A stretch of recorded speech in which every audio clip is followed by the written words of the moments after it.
Yu from the Kevin Yu team. I'm here with your June 2020 Toronto real estate update.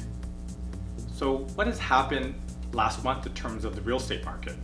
Well, one of the things that we look at is how many transactions happened in June of 2020. Well, we had 8,701 sales. So how does that compare to a year ago?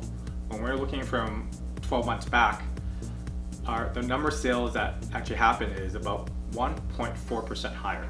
A little bit higher, but very similar.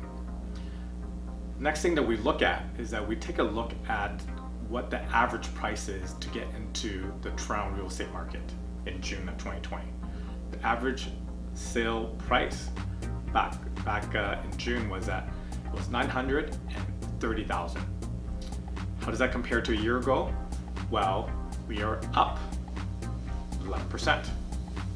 So prices are going up from a year ago when we're comparing to a year ago, because there's always seasonal differences throughout the year.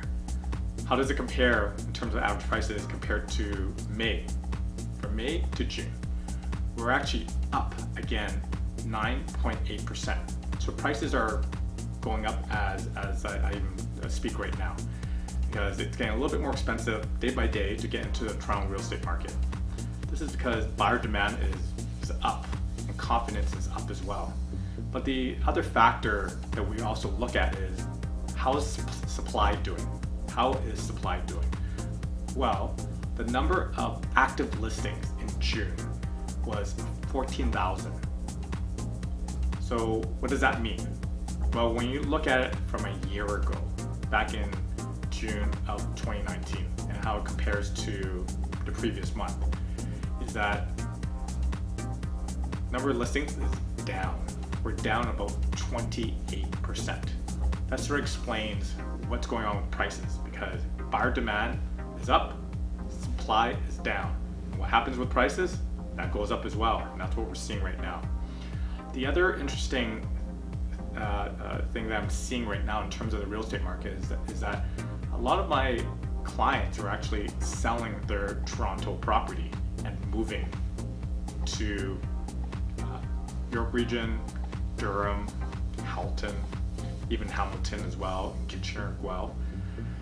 One of the things that's why they're doing this is because they want a little bit more space, because a lot of these clients of mine are actually working from home, and it doesn't seem like they're going to be returning to the office anytime soon. So what they're thinking is they might well cash out on their Toronto property that has increased in the last 5, 10 plus years, and selling and do a sideways move in terms of pricing and be able to purchase something without spending more money and getting more land, pool, extra room, and all that.